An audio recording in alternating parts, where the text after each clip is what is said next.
അശ്വതി ഈ പറഞ്ഞു വെച്ചതുപോലെ തന്നെ അസഹിഷ്ണുത അത് തന്നെയാണ് ഇടതുപക്ഷത്തിൻ്റെ മുഖമുദ്ര എന്ന് തോന്നുന്നു.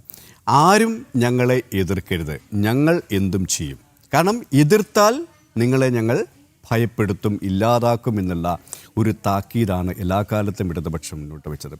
ഇവിടെ പയ്യന്നൂർ, കണ്ണൂർ ജില്ലയിലെ CPM-ൻ്റെ ഒരു തട്ടകം തന്നെയാണ് പയ്യന്നൂർ. അവിടെ ഈ മധുസൂദനൻ MLA-ക്കെതിരെ, അവിടുത്തെ CPM നേതാക്കൾക്കെതിരെ, അവർ നടത്തിയ ക്രമക്കേടുകൾക്കെതിരെ ശബ്ദമുയർത്തിയ ഒരു നേതാവ് ആ നാട്ടിൽ തന്നെയുള്ള, പ്രത്യേകിച്ച് കയ്യൂർ, കരിവെള്ളൂർ, വെള്ളൂർ എന്നൊക്കെ അശ്വതി കേട്ടിട്ടുണ്ടാകുമല്ലോ.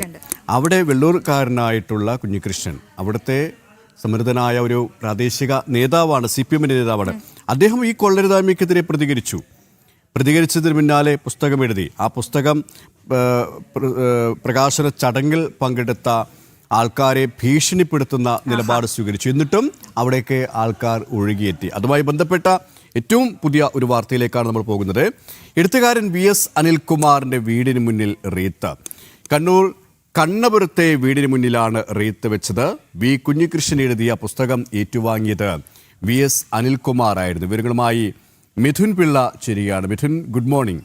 VS അനിൽകുമാറിനെ നമുക്കറിയാം, MN വിജയൻ്റെ മകനാണ്.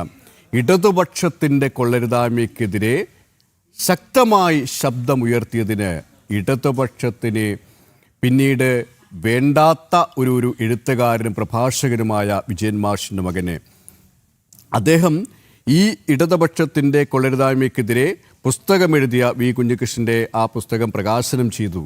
ആ ചടങ്ങിൽ പങ്കെടുത്തു. അതിൻ്റെ ഒരു അസഹിഷ്ണുതയാണ് CPM നേതാക്കളും അണികളും ഇപ്പോൾ നടത്തിക്കൊണ്ടിരിക്കുന്നത്, അല്ലേ? ഇന്ന് രാവിലെയാണെങ്കിലും സംഭവം ഉണ്ടായത്. അതായത് VS അനിൽകുമാറിന്റെ മകൻ രാവിലെ കളിക്കാൻ വേണ്ടി പോകുന്ന സമയത്ത് വീട്ടിന് പുറത്തിറങ്ങിയപ്പോഴാണ് ഇത്തരത്തിൽ വീട്ടിന് മുമ്പിൽ റീത്ത് കണ്ടെത്തിയത്. ആ സംഭവം ഉടൻ തന്നെ അദ്ദേഹം പോലീസിനെ അറിയിക്കുകയും കണ്ണപുരം പോലീസ് സ്ഥലത്തെത്തുകയും ഒക്കെ ചെയ്തിട്ടുണ്ട്. നമുക്കറിയാം, എഴുത്തുകാരനാണ് VS അനിൽകുമാർ. മാത്രമല്ല, അദ്ദേഹം എഴുതിയ നേതൃത്വത്തെ അണികൾ തിരുത്തണമെന്ന പുസ്തകം പ്രകാശനം ചെയ്ത സമയത്ത് അത് ജോസഫ് C. മാത്യുവിൽ നിന്ന് ഏറ്റുവാങ്ങിയത് VS അനിൽകുമാർ ആയിരുന്നു. അതിൽ വിരളി പൂണ്ടുകൊണ്ട്, അല്ലെങ്കിൽ അത്തരത്തിൽ ആ പരിപാടിയിൽ പങ്കെടുത്ത ആളുകളെ ഭീഷണിപ്പെടുത്തുക എന്നൊരു നയത്തിന്റെ ഭാഗമായിട്ടാണ് ഇത്തരത്തിലൊരു റീത്ത് ഈ എഴുത്തുകാരനായ VS അനിൽകുമാറിന്റെ വീട്ടിന് മുന്നിൽ വെച്ചത് എന്നാണ് മനസ്സിലാക്കേണ്ടിയിരിക്കുന്നത്. നമുക്കറിയാം, പ്രശസ്തനായ വിമർശകനും ഒക്കെ ആയിട്ടുള്ള പ്രൊഫസർ MN വിജയന്റെ മകനാണ് VS അനിൽകുമാർ. അത്തരത്തിൽ നോക്കുമ്പോൾ നമുക്കറിയാം, അവസാന കാലഘട്ടത്തിൽ പ്രൊഫസർ MN വിജയൻ മാഷ് CPM-ന് അനഭിമതനായ ഒരു വ്യക്തി കൂടിയാണ്. നേതൃത്വത്തെ എല്ലാ കാലത്തും തിരുത്താൻ വേണ്ടിയുള്ള കാര്യങ്ങളൊക്കെ പറഞ്ഞിട്ടുള്ള ആളുകളാണ് പ്രൊഫസർ MN വിജയനും അദ്ദേഹത്തിന്റെ മകൻ അനിൽകുമാറും. സ്വാഭാവികമായും ഈ കുഞ്ഞികൃഷ്ണന്റെ പരിപാടിയിൽ പങ്കെടുത്ത ആളുകളെ പല രീതിയിൽ CPM-കാർ ഉപദ്രവിക്കുക അല്ലെങ്കിൽ ഭീഷണിപ്പെടുത്തുക ചെയ്യുന്നു എന്നൊരു വിവരം നേരത്തെ തന്നെ പുറത്തു വന്നതാണ്. ആദ്യം അത് ഈ കുഞ്ഞികൃഷ്ണനെ അനുകൂലിച്ച് പ്രകടനം നടത്തിയ ആളുടെ ബൈക്ക്, ഇരുചക്ര വാഹനം കത്തിക്കുകയാണ് ചെയ്തെങ്കിൽ, ഇവിടെ ഇതാ പരിപാടിയിൽ അദ്ദേഹത്തിന്റെ പുസ്തകം ഏറ്റുവാങ്ങിയ ആളുടെ ആ വീടിന് മുന്നിൽ റീത്ത് വെച്ചുകൊണ്ടൊരു ഭീഷണി ഉയർത്തുകയാണ് CPM ചെയ്യുന്നത്. ഏതായാലും പറഞ്ഞതുപോലെ തന്നെ അസഹിഷ്ണുത തന്നെയാണ് ഇതിൽ എടുത്തു കാണേണ്ടത്. സംഭവവുമായി ബന്ധപ്പെട്ട് പോലീസ് സ്ഥലത്തെത്തിയിട്ടുണ്ട്. കണ്ണപുരം പോലീസ് സ്റ്റേഷൻ പരിധിയിലാണ് ഈ സ്ഥലം വരുന്നത്. പോലീസ് ഈ സംഭവവുമായി ബന്ധപ്പെട്ട് പരിശോധനകളും നടത്തിയിട്ടുണ്ട്. അത് തന്നെയാണ് CPM-ന്റെ അസഹിഷ്ണുത വീണ്ടും പ്രകടമായിക്കൊണ്ടിരിക്കുകയാണ്. VS അനിൽകുമാറിന്റെ വീടിന് മുന്നിലാണ് ഇത്തരത്തിലുള്ള റീത്തിലൂടെ എന്താണ് ഇവർ ഉദ്ദേശിക്കുന്നത്?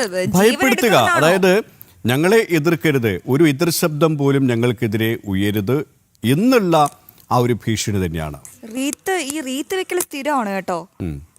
ഒരുപക്ഷെ ഞാൻ ഇത് എപ്പോഴും പ്രേക്ഷകർ ചിലപ്പോൾ ചിന്തിക്കുന്നുണ്ടാകും, ഇവർക്ക് രാവിലെ വാർത്ത നമ്മൾ TV ഓൺ ചെയ്ത് വെച്ച് ഇടതുപക്ഷത്തെ കുറ്റം പറയാനുള്ള സമയമുള്ള പല കമന്റുകളും ഞാൻ അത്തരത്തിൽ കണ്ടിട്ടുണ്ട്.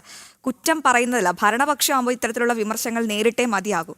പിന്നെ നിർഭാഗ്യവശാൽ ഇത്തരത്തിലുള്ള വാർത്തകൾ മാത്രമേ കണ്ടെത്തി പറയുന്നുള്ളൂ, ഉള്ള കുറ്റം ഞങ്ങൾ വിളിച്ചു പറയുകയാണ്.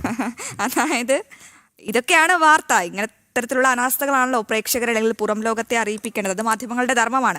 പ്രത്യേകിച്ച് ഭരണപക്ഷമാകുമ്പോൾ ആ വിമർശനങ്ങൾ കേട്ടേ മതിയാകൂ. അത് മാധ്യമങ്ങൾ വിമർശനങ്ങൾ കേൾക്കണം, വിമർശനങ്ങൾ കേട്ട് തിരുത്തൽ വരുത്തേണ്ടത് തിരുത്തി മുന്നോട്ട് ആയിക്കോട്ടെ.